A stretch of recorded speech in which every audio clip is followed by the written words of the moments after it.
two principles are used for transporting the vessel forward. One is your Newton's third law, that every action has got equal and opposite reaction. Second is Bernoulli's principle. So both the things I'll explain how it works. Now the propeller blade जो है, it works like a screw. जैसे एक screw को हम लकड़ी में डालते हैं, मतलब when you use a screwdriver, so that movement is the same like a screw. That's why propeller is also known as screw. कितने twin screw, single screw, because the function is like a screw. So in one rotation कितना जाएगा, कितना distance move करेगा, that is known as theoretical part of blade ये.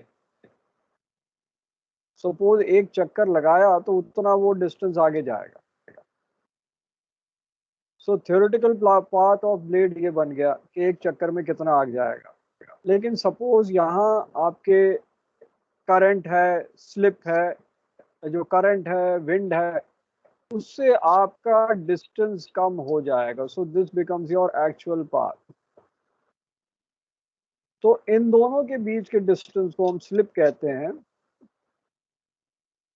That is the distance between the theoretical path of the blade. That is एक चक्कर में कितना distance जाना चाहिए, and actual path of blade, that means कितना distance actually move किया. तो जब चीफ इंजीनियर आता है ना ब्रिज पे स्लिप कैलकुलेट करने के लिए, उसको पता है कि एक रेवोल्यूशन में कितना डिस्टेंस जाना चाहिए. आरपीएम से मल्टीप्लाई कर देता है उसको, रेवोल्यूशंस पर मिनट. उस डिस्टेंस से पर मिनट डिस्टेंस निकल आता है. रेवोल्यूशंस पर मिनट मतलब इतना रेवोल्यूशंस हो गया, तो उसके एक मिनट का डिस्टेंस निकल आया कि एक मिनट में इतना रेवोल्यूशन हुआ, उसके हिसाब से इतना डिस्टेंस आगे जाएगा.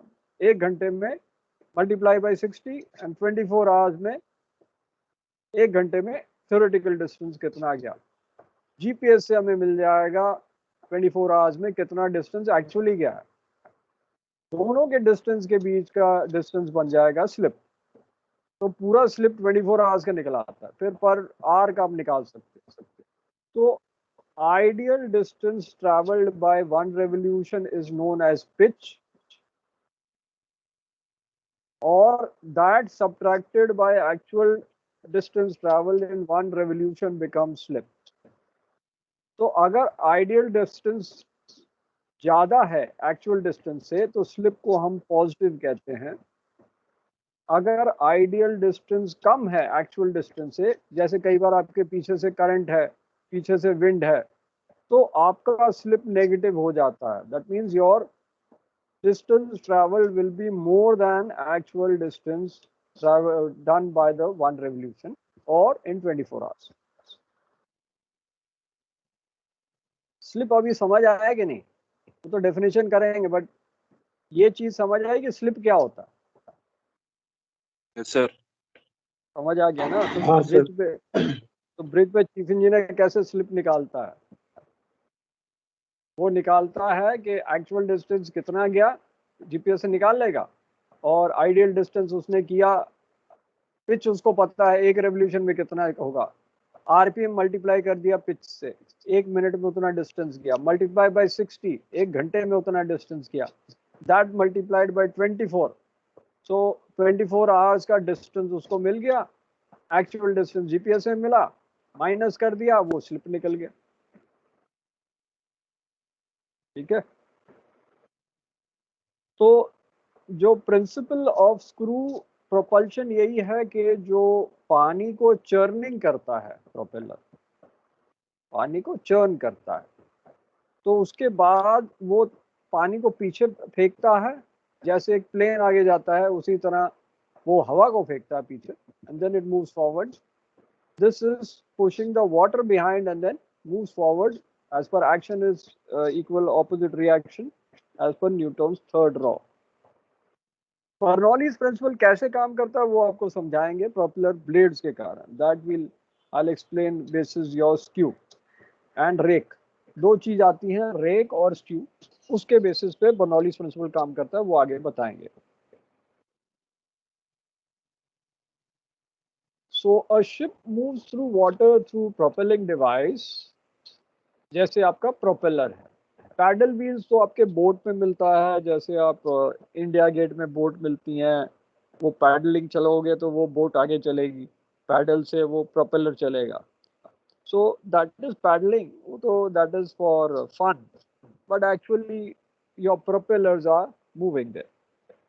So these devices impart velocity to the column of water, which moves in opposite direction for which we desire the ship to move. So there's a force called reactive force because it reacts to the force of column of water is developed against the velocity importing device, and this is known as thrust. और ये thrust के कारण आपका ship move करता है पानी में। तो आपका प्रोपेलर पानी को पुश करता है, उसके कारण उसको थ्रस्ट मिलता है, एक रिएक्टिव फोर्स मिलता है जो उसको आगे मूव कराता है। So the ship propels on the basis of Bernoulli's principle and Newton's third law, and the pressure difference जो है उसके ऊपर Bernoulli's principle लगता है। So the blades के आगे और पीछे की तरफ there is a pressure difference, and that is why water is accelerated behind the blades, and that gives a push, and that is added to the Newton's third law. So that pressure difference is creating is basis your Bernoulli's principle, वो मैं बाद में समझाऊंगा। Now how the thrust from propeller is transmitted?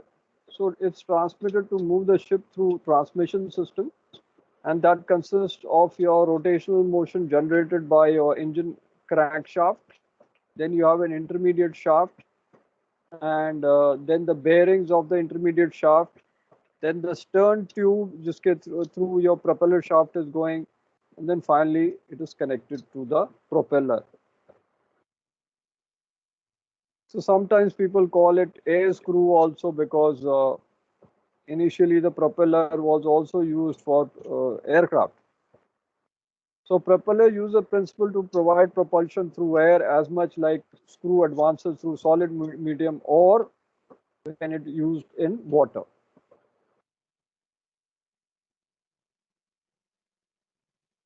Now this is the propeller of the ship, and this is the person standing here.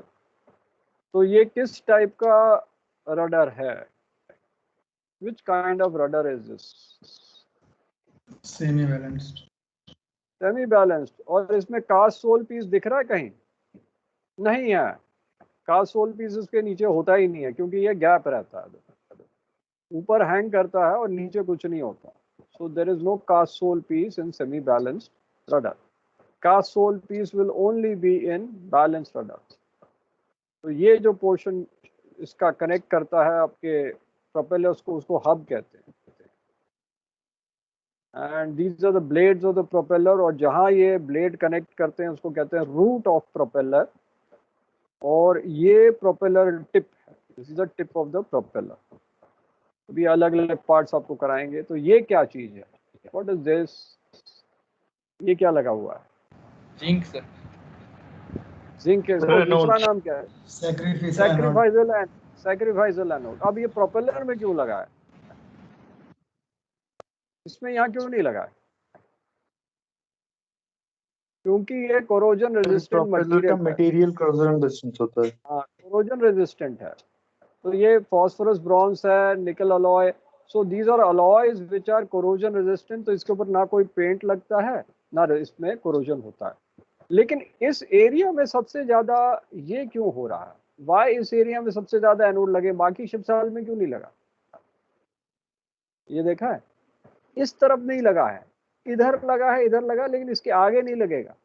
इधर ही क्यों लगा है? ये आपने नहीं सोचा?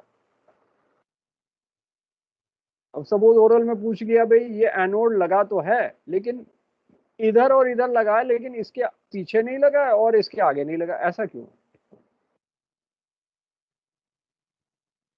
आंसर बताओ।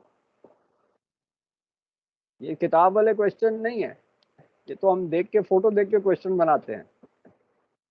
फोटो देख लियो, क्वेश्चन बन गया। आंसर किसी को नहीं आया? चलो 2 मिनट देते हैं आपको, देते हैं, आप ढूंढ के निकालो, गूगल से, गूगल भैया से पूछ लो। चलो 2 मिनट देते हैं, सर्च करो गूगल में कि ये आगे पीछे इसके आसपास क्यों है सैक्रिफाइसल नोड, उसके आगे क्यों नहीं है और इसके पीछे क्यों नहीं। कुछ तो आपको भी आंसर करना पड़ेगा ना। हर एक चीज मैं बता दूंगा तो याद रहेगी नहीं, जो चीज आप ढूंढ के निकालोगे ना वही याद रहती है। जो आराम से पढ़ा दी जाए वो कभी याद रहती नहीं है, इसलिए आपको ढूंढने के लिए बोलता हूँ, क्योंकि ढूंढोगे तो अपने आप याद रहेगा। आंसर निकला किसी को? कोशिश करो भैया।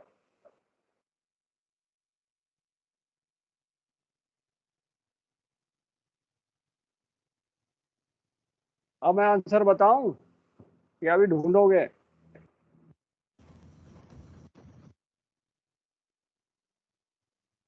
आंसर बताऊं? चलो बता रहा बता हूं, दीजिए सर। यस सर, बता बता देता हूं। दीजिए। भाई देखो, यहाँ प्रोपेलर चल रहा है तो यहाँ पानी का मोशन ज्यादा है, तो जब पानी जो है वो सेल्स बनाता है, सॉल्ट वाटर है, तो सॉल्ट वाटर ज्यादा कोरोजन कराता है। तो जब चर्निंग होती है जहाँ, तो चर्निंग किधर हो रही है? यहाँ हो रही। तो पानी बहुत तेजी से घूमेगा, इधर कोरोजन की मात्रा ज्यादा होगी rather than any other part. हल्के पार्ट्स में सबसे ज्यादा कोरोजन का इफेक्ट यहाँ होगा, इसीलिए गैल्वेनिक सेल्स यहाँ बनते हैं, because of movement, heavy movement of water, and that is the reason यहाँ भी आपका लगेगा। जब आपके बिल्ज कील एरियाज हैं उसके ऊपर भी होता है, क्योंकि वहां भी चर्निंग होती है, बिल्ज कील लगाते हैं, या बिल्ज कील एरियाज के ऊपर भी अगर आपको मैं जब पढ़ाऊंगा तो उसके ऊपर भी आप देखोगे सैक्रिफाइसल एनोड लगा, is because of heavy churning. इधर सबसे ज्यादा लगेगा, फिर एक एक करके थोड़ा लगेगा बिल्ज कील, बिकॉज बिल्ज कील में भी वाटर फ्लो ज्यादा रहेगा, यहाँ तो सबसे ज्यादा रहेगा, इसीलिए ये एनोड्स लगे हैं। अब ये आप लिख के रख लो, क्योंकि मैं याद तो करूंगा नहीं, आपको बताऊंगा नहीं ना, किताब में मिलेगा, लिख लो। तो मैंने फोटो देख के आपको क्वेश्चन बना दिया, मेरे पास लिखा हुआ थोड़ा ना क्वेश्चन है कि क्यों है, ये कैसा है, यू क्यों है। पहले किसी को पूछा नहीं, आपको भी पूछ रहा हूँ।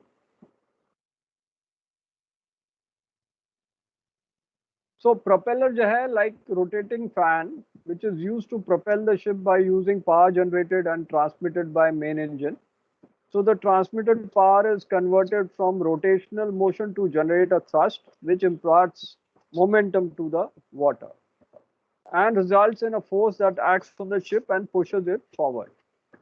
So the solid cylinder located at the center of the propeller bore to accommodate the engine propeller shaft is known as the hub. So उसका शेप जो होगा सिलेंड्रिकल हो सकता है, कोनिकल हो सकता है, रेडियस हो सकता है, बैरल्ड हो सकता है, और ब्लेड्स उसके साथ कनेक्टेड होते हैं। अभी आपको दिखाएंगे ये। तो ये आपका प्रोपेलर हब है, और ये देखो आपके ब्लेड्स और प्रोपेलर हैं, एंड ये ब्लेड जो टर्न कर रहे हैं, चक्री के जैसे फिरकी चलाते थे ना बचपन में, तो ये प्रोपेलर ब्लेड्स क्यों टर्न करते हैं ये भी आपको पढ़ाएंगे। सीधे सीधे क्यों नहीं होते, साइड में टर्निंग क्यों होती है, तो इसको पता है क्यों साइड में टर्न होते, सीधे सीधे क्यों नहीं होते हैं, फिरकी जैसे क्यों होते? जैसे जैसे सर सीलिंग फैन होता है सर, यार नीचे फेंकता है। नहीं ना, सीलिंग फैन तो सीधा सीधा रहता है, लेकिन इसको साइड में कर्व किया गया। आजकल वाले को भी कर्व करना शुरू कर दिया सीलिंग फैंस को, नहीं तो पुराने वाले तो सीधे सीधे थे। तो अगर हमने ये ब्लेड सीधे सीधे लगाए और हमने कर्व किया, इसको प्रिंसिपल मैं बाद में समझाऊंगा क्यों ये कराया जाता है। इसको हम स्क्यू कहते हैं, साइड में जो टर्न करता है ना उसको हम स्क्यू कहते हैं, पढ़ाएंगे आप। अभी नए बैच को तो मुझे नेविगेशन भी शुरू करना है, प्रिंसिपल ऑफ नेविगेशन से शुरू करना है। हमको भी पढ़ना पड़ेगा, आपको, आप लोगों के जैसे, और फिर पढ़ाना पड़ेगा, क्योंकि अभी हमें उसको छोड़े हुए 35 साल हो गए, फिर पढ़ के पढ़ाएंगे।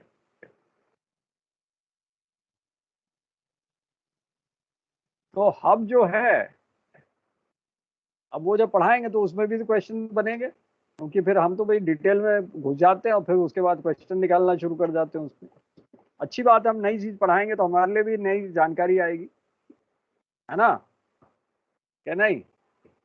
आदमी को हमेशा नया नया चीज Yes, सीखना sir. चाहिए, चाहे चाहे कुछ एज हो जाए। तो अभी हम अपनी एज में देखो, अब पढ़ाई करेंगे, जो 35 साल पहले पढ़े थे अब वो पढ़ के अब GHA और SHA और सब करके कैलकुलेशन कैसे करेंगे, हेविसाइन का, वो सब करेंगे। तो डरने की कोई बात थोड़ा है कि हम डर गए कि भाई हो गया, अरे बोला पढ़ाओ तो भाई हमारे लिए बोझ बन गया। हमारे लिए कोई बोझ नहीं बनता। हम तो कंप्यूटर भी पढ़ लेते हैं, लैंग्वेजेस भी, जावास्क्रिप्ट भी पढ़ लेते हैं, वो भी कोडिंग का भी कोशिश कर लेते हैं, नई चीज सीखते हैं हर बार। CSS भी हमने पढ़ा है, अभी वेब डिजाइनिंग का भी पढ़ेंगे किस तरह करना है, वो टाइम मिले तो सब कर लेंगे।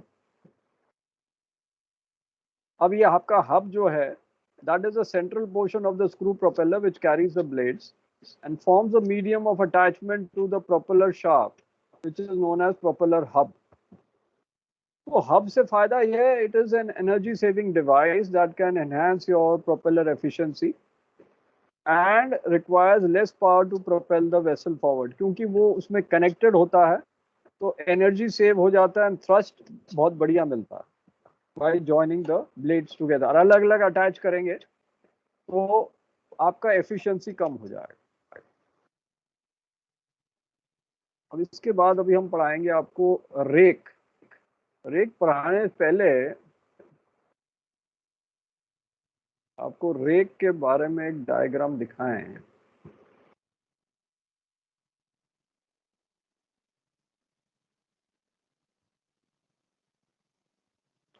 मुझे लग रहा है कि इसी तरह हमको नेविगेशन का भी डायग्राम बनाना पड़ेगा सब, जैसे ये सब बनाया है ना, नेविगेशन के लिए भी अलग से बनाएंगे।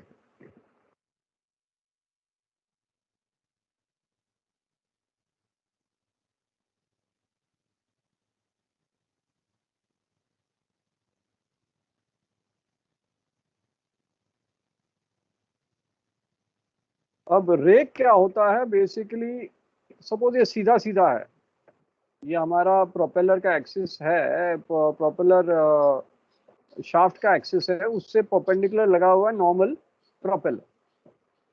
बट हम ब्लेड को या तो पीछे की तरफ टर्न करते हैं या आगे की तरफ टर्न करते हैं। तो अगर हमने इस वर्टिकल एक्सिस से इंक्लिनेशन ले लिया टूवर्ड्स आफ्ट, तो उसको कहते हैं आफ्ट रेक। अगर ये वर्टिकल एक्सिस से इंक्लिनेशन ले लिया टूवर्ड्स द फॉरवर्ड साइड, तो उसको फॉरवर्ड रेक कहते हैं। ये आपका वर्टिकल एक्सिस है of the propeller. When the propeller blade is turned aft of the vertical axis, then that is known as aft rake, and when it's turned towards the forward end, then it is known as forward rake. अब इसमें क्या फायदा है ये बताते हैं। तो diagram जरा ध्यान से देखना, क्योंकि ये डायग्राम आपको किताब में नहीं मिलेगा और किताब से वो डेफिनेशन से समझ आएगा नहीं। अब हम आफ्ट रेक क्यों कराते हैं जहाजों में,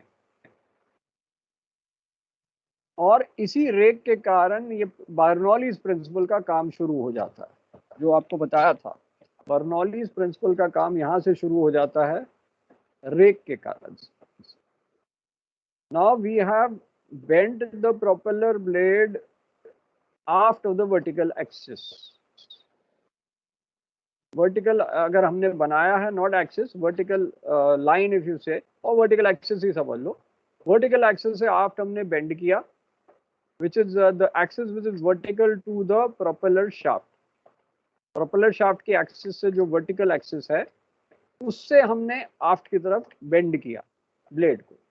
अब हमने ब्लेड बेंड कर दिया, सो द वाटर फ्लो यहाँ से बढ़ जाएगा, यहाँ कोई रुकावट नहीं है। पानी का प्रिंसिपल है कि अगर हमने कोई रुकावट दी तो वहाँ वाटर फ्लो रिड्यूस हो जाएगा, लेकिन अगर हमने इसको बेंड कर दिया तो यहाँ फ्लो बढ़ जाएगा। लेकिन इस तरह पहले जो फ्लो हो रहा था वो रुक जाएगा, तो यहाँ रुकावट हो गई। यहाँ अगर फ्लो बढ़ गया तो इसको स्पीड बढ़ गई, वेलोसिटी बढ़ गई, और बर्नौलीज प्रिंसिपल क्या करता है, स्टेट करता है कि when anything is flowing pressure into velocity is constant. तो यहाँ वेलोसिटी बढ़ गई तो प्रेशर घट गया, तो यहाँ प्रेशर कम हो गया, इस एरिया में प्रेशर कम हो गया, क्योंकि यहाँ ग्रेटर वेलोसिटी है तो प्रेशर कम है। यहाँ वेलोसिटी घट गई तो प्रेशर ज़्यादा हो गया। तो जब प्रेशर ज़्यादा हो गया तो ये यहाँ हाई प्रेशर, यहाँ लो प्रेशर, तो ये हाई प्रेशर लो प्रेशर के अगेंस्ट काम करेगा, तो ये लाल के डायरेक्शन में फ्लो करेगा प्रेशर। रिएक्ट, ये आपका बर्नौलीज फोर्स इसको यहाँ एक्ट कराएगा, Fv। अब हमारा जो प्रोपेलर पीछे पुश कर रहा था पानी, जिसके कारण उसको थ्रस्ट मिल रहा था, और न्यूटन थर्ड लॉ के कारण आपका जो रिएक्टिव फोर्स बना वो Fn बना due to Newton's law, Fv बना ड्यू टू बर्नौलीज प्रिंसिपल। अब ये दोनों सेम डायरेक्शन में है। जब ये दोनों सेम डायरेक्शन में है तो ये बर्नौलीज फोर्स ऐड हो रहा है, इसमें ऐड होगा। जब ये ऐड होगा तो ये पॉजिटिव हो गया, तो ये आफ्ट रेक बिकम्स पॉजिटिव, इससे हमारा फोर्स ज़्यादा होगा। तो जब फोर्स ज़्यादा होगा तो हमारी स्पीड ज़्यादा होगी और मनूवरेबिलिटी भी ज़्यादा होगी। यहाँ तक सबको समझ आ गया कि नहीं, कि एक बार और बोलूं? थ्योरी में ये समझ नहीं आएगा, ये डायग्राम से ही समझ आएगा। थ्योरी में इसका कुछ समझ नहीं आएगा, मैं आपको पीपीटी दिखाऊं कुछ समझ नहीं आएगा, इसलिए मैंने डायग्राम बनाया समझाने के लिए।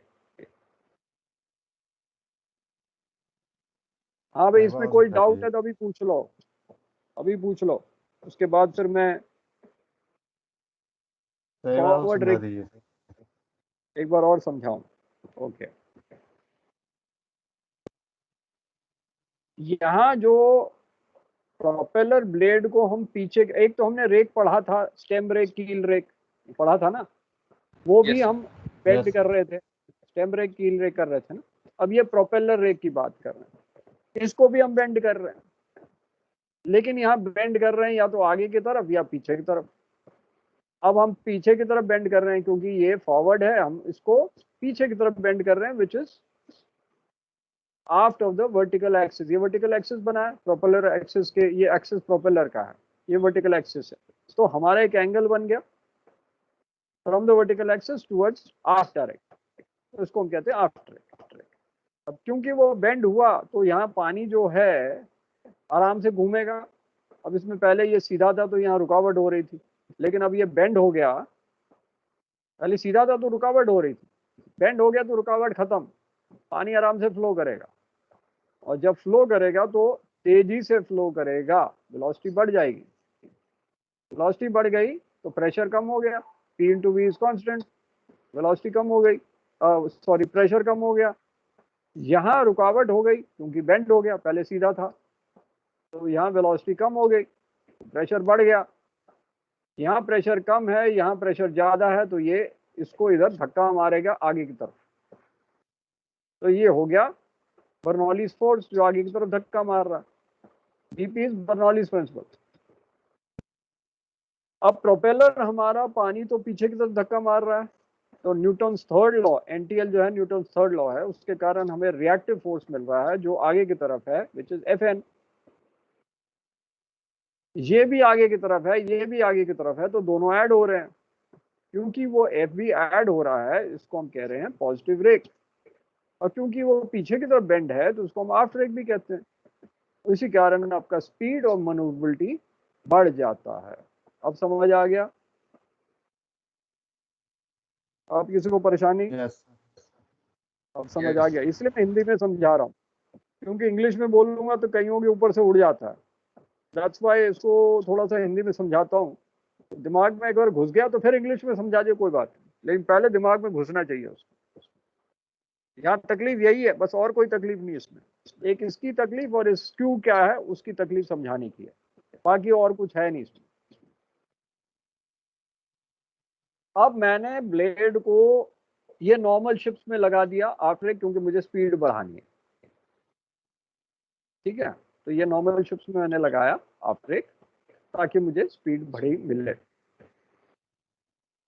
लेकिन कुछ बोट्स हैं जैसे डीपी वेसल है, उसको वहीं खड़ा होना है, काम वहीं करना है।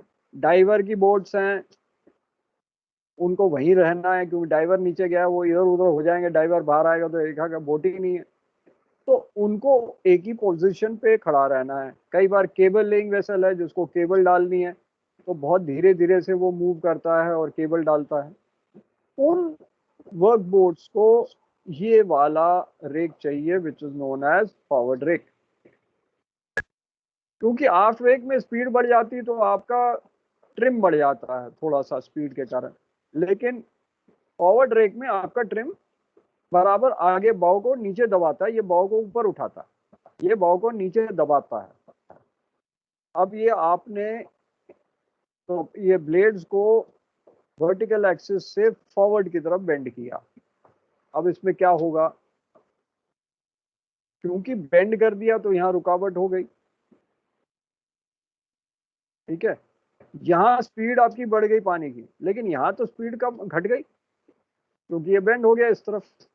तो यहाँ स्पीड बढ़ गई तो यहाँ प्रेशर कम हो गया, और यहाँ स्पीड घट गई तो यहाँ प्रेशर बढ़ गया। P into V is constant. तो यहाँ प्रेशर बढ़ गया और यहाँ प्रेशर घट गया, तो जो बर्नौलीज प्रिंसिपल का फोर्स है वो पीछे की तरफ एक्ट करेगा। आफ्टर रेक में फॉरवर्ड की तरफ एक्ट कर रहा था, यहाँ पीछे की तरफ एक्ट करेगा।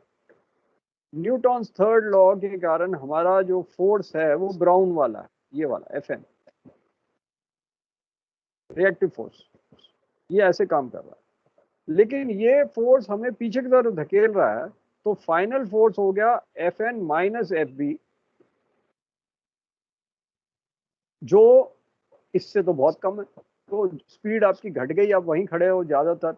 अगर आपको और घटाना है तो इसको और बेंड करवा लोगे ताकि वहीं रहे, उसी जगह पे रहे, चाहे आप प्रोपेलर घुमाते रहो वहीं रहोगे। तो इसको हम कहते हैं फॉरवर्ड रेक और नेगेटिव रेक, क्योंकि बर्नौलीज फोर्स जो है वो यहाँ नेगेटिव इफेक्ट दे रहा है, इसलिए इसको नेगेटिव रेक कहते हैं। क्योंकि वो आगे की तरफ बेंड है इसलिए फॉरवर्ड रेक है। ये क्लियर है सबको? अब डायग्राम से इसलिए समझाया क्योंकि डायग्राम समझ आ जाएगा तो फिर बाकी समझ आ जाएगा। हाँ भाई, इसमें कोई डाउट? नहीं सर, क्लियर। किसी को नहीं है? शर्माओ नहीं, पूछना है पूछ लो भाई, शर्माओ नहीं। बाद में बोलोगे हमें समझ नहीं आया। कई बार ऐसा हो चुका है, 4 महीने के बाद एक लड़के ने बोला हमें तो कुछ समझ आया ही नहीं है जब पढ़ाता था मैं। फिर कान उसके खींच दिए मैंने कहा भाई 4 महीने तो तू कर क्या रहा था? जब मैं पूछता रहता था समझ आया तब तो हाँ हाँ कर रहे थे, और 4 महीने बाद बोला कुछ समझ ही नहीं आया। तो किसको शर्माओ नहीं, पूछ लो। मैं बार बार पूछता हूँ समझ आया कि नहीं आया। अब यहाँ तो आप लोगों के कान पकड़ नहीं सकता, पूछ ही सकता हूँ आपको। सबको समझ आ गया? आगे करूँ? यस सर आ गया। आ गया ना, क्योंकि ये एक बार समझ आ गया तो ये बहुत आसान है, इसलिए इसको पहले मैं 4 बार समझाता हूँ या 2-3 बार समझाता हूँ तो ये समझ आ जाता है। अब आपके पीपीटी से शुरू करते हैं, क्योंकि मैंने भी DJIR पढ़ी तो मुझे भी कुछ समझ ही नहीं आया। मैंने उसको 4 बार पढ़ लिया फिर समझ नहीं आया, फिर 6-7 बार मैंने डायग्राम बनाए, काफी बार डायग्राम बना के फिर समझा उसको। सिर्फ इसको पढ़ने से कुछ समझ आता नहीं है, किताबों में ये डायग्राम भी नहीं है तो समझ आना बड़ा मुश्किल हो जाता है। So rake is amount of degree the propeller blades angle perpendicular to the propeller hub. कितना डिग्री आगे पीछे बेंड किया। So it can be negative or positive. अगर it is leaning away from the boat or leaning towards aft, it is positive, and if it is towards the boat ship, then it is negative. So it can vary from negative to 30 degree positive. So outboard propellers जो होते हैं, जो outboard motor लगा के जो fast boat जाती हैं, उनके 15 डिग्री तक एवरेज रेक एंगल है। So it is a forward or aft slant of propeller blade with the line of perpendicular to the propeller axis. Positive rake is also known as aft rake when the propeller blade slant towards the aft end of the propeller hub. तो ये bend हम पीछे की तरफ कर रहे हैं या आगे की तरफ कर रहे हैं, that is the rake of the propeller. So rake is the degree that the blade slants forward or backward in relation to the hub, and that affects the flow of water through the propeller and its implication with respect to boat performance. Aft rake helps to trim the bow of the boat upwards, जिससे आपकी speed बढ़ेगी क्योंकि less wetted area है. जैसे अगर आपने देखा speed boat आगे से उड़ जाती है और एकदम स्पीड में जा रही होती है, पानी को आगे टच ही नहीं करती है, उड़ती जाती है, तो उसमें आफ्ट रेक होता है, तो स्पीड बहुत बढ़ जाती है. तो सरफेस एरिया कम कवर करता है और उसके कारण आप टॉप एंड स्पीड ले सकते हो with aft rake. That is your outboard motor वाली स्पीड बोट्स. नेगेटिव रेक या फॉरवर्ड रेक से क्या होता है, it holds the bow down, और ज़्यादातर आपके वर्क बोट एप्लीकेशन जैसे मैंने कहा था DP vessels, diving vessels, cabling vessels, उनमें ये काम आता है. तो ये रेक एंगल दिखाया हुआ है कितना बेंड किया हुआ है. तो ये अलग अलग टाइप के रेक है, आपको ये सब देखने की जरूरत नहीं है, सिर्फ आपको दिखाने के लिए दिया है. तो ये रेक हो रहा है, कितना एंगल बेंड किया. अब पढ़ाया जाए आपको स्क्यू. तो स्क्यू के लिए भी डायग्राम दिखाएंगे आपको, फिर वो भी समझाएंगे.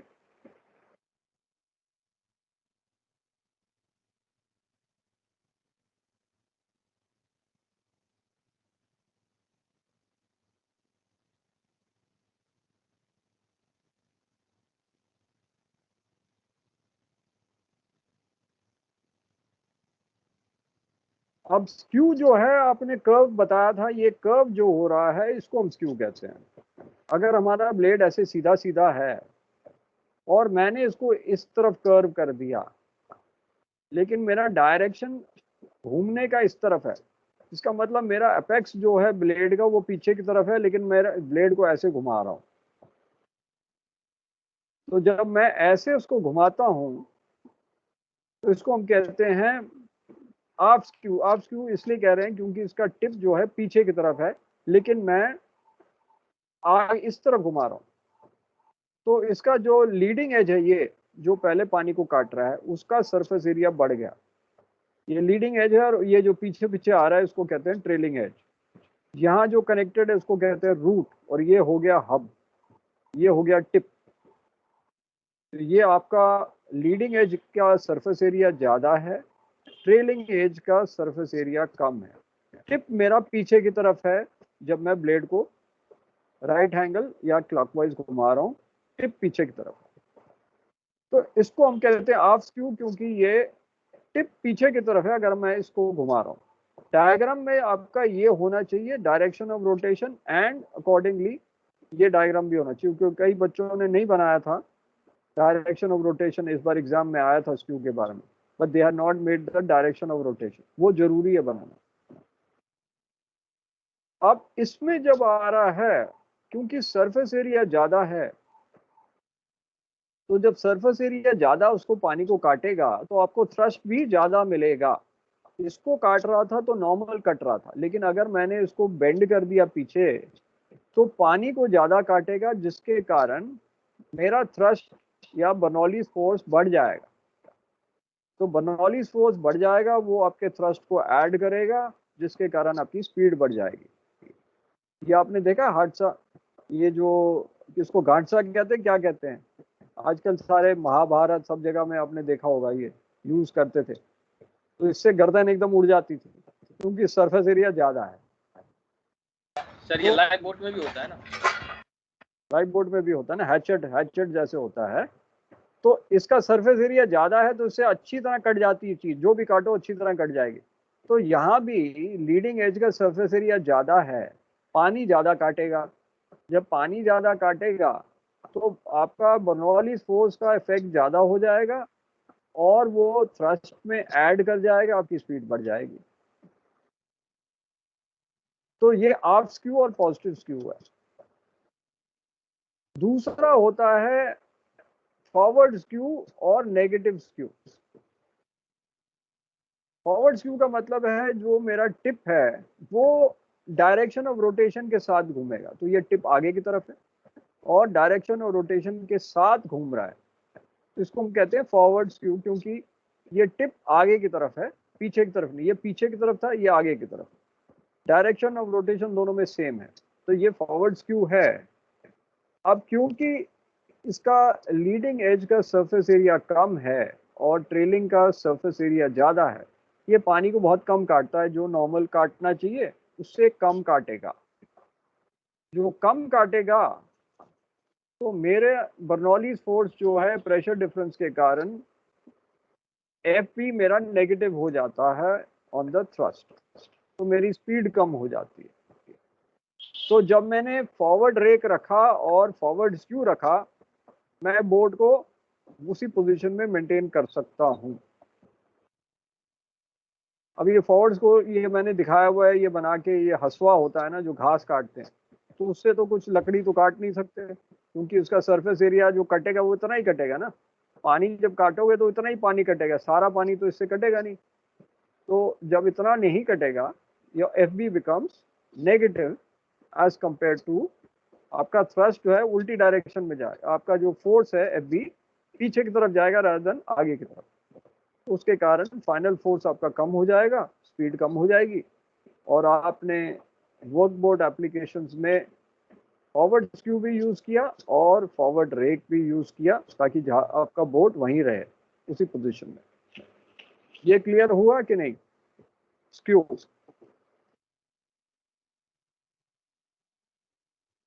हो गया सर। हाँ, तो इसको जरा स्क्रीनशॉट लेके रखो दोनों का। स्क्रीनशॉट लिया कि नहीं इसका? क्योंकि किताब में ये सब डायग्राम नहीं मिलेंगे, नोट्स में भी नहीं मिलेंगे। ले लिया सर। स्क्रीनशॉट ले लिया ना? पिछले वाले का भी ले लिया? हाँ सर, ले लिया। ले लिया, चलो ठीक है।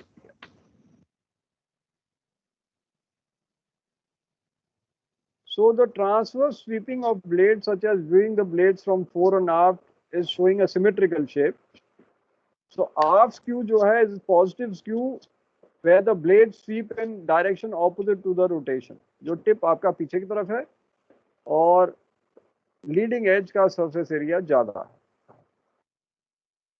Forward skew is negative skew where the blades sweep in the same direction of the rotation and the tip is going forward. अब इसका यूज क्या है? As a blade rotates, the skew ensures radial sections of blade do not pass through same section, so the entry is delayed slightly from hub to tip due to skew of the blade, और इससे reduce होता है vibration also. तो skew से आपका बताया था कि स्पीड भी कम हो जाती है and you can use it for workboat applications. Forward skew, aft skew, your speed is increased, maneuverability is better with aft skew। तो यहाँ स्क्यू दिखाया, इसलिए ये वाले स्क्यू से आपको समझ कम आएगा, इसलिए मैंने वो डायग्राम बनाए थे।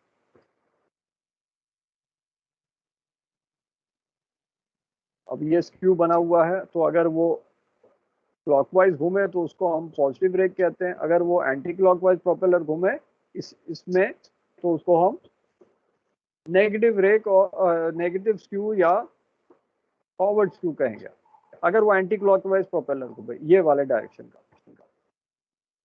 तो ये अलग अलग स्क्यू बनाए हुए हैं। इसमें स्क्यू 0 डिग्रीज है, कोई बेंड नहीं हुआ साइडवर्ड्स। यहाँ आपका 10 डिग्रीज है, यहाँ 40 डिग्रीज है और यहाँ सबसे ज़्यादा 57 डिग्रीज है।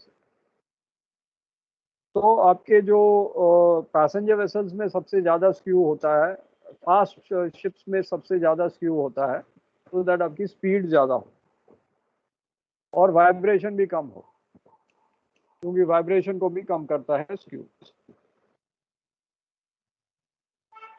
अब हम आते हैं what is blade face and blade back. तो जो आपको दिख रहा है वो ब्लेड फेस है, जो पीछे की तरफ है उसको ब्लेड बैक कहते हैं। जहाँ कनेक्टेड है उसको कहते हैं ब्लेड रूट, और जहाँ सारे ब्लेड्स कनेक्टेड हो गए उसको हब कहते हैं। So blade face is the pressure side or pitch side of the blade facing towards you while viewing the vessel from stern. Blade back is the side of the blade facing away from you when viewing the vessel from stern.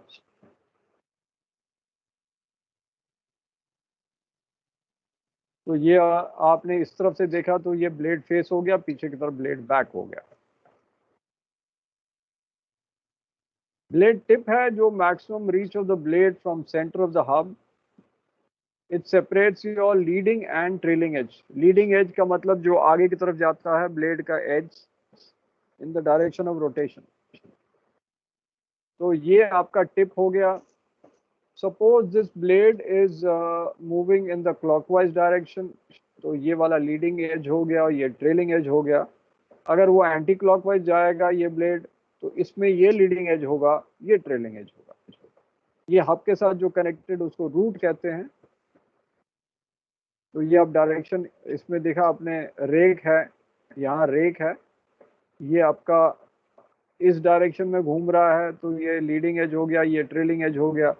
यहाँ face है क्योंकि आप पीछे से देख रहे हो, और ये बेड, ये बैक है। जहाँ कनेक्टेड है उसको हब कहते हैं, ये वाली।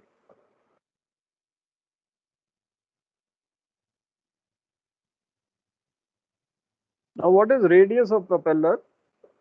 तो हब से टिप तक जो जाता है वो रेडियस ऑफ प्रोपेलर है। Distance of the tip from the axis of rotation. Hub के सेंटर में जो एक्सिस है वहां से टिप ऑफ द ब्लेड तक जो जाता है that is radius of propeller. अब तो ये पूरा हो गया, इसके सेंटर से टिप तक दैट इज रेडियस। और डायमीटर हो गया, पूरा अगर सर्कल बना लिया तो वो इस पॉइंट से इस पॉइंट तक जो जाएगा दैट इज डायमीटर। ठीक है, तो पिच फिर अगली बार कराएंगे। अब आप क्वेश्चन पूछो, सारा अभी खत्म कर देंगे तो फिर हमारा कोर्स भी खत्म हो गया ना फिर।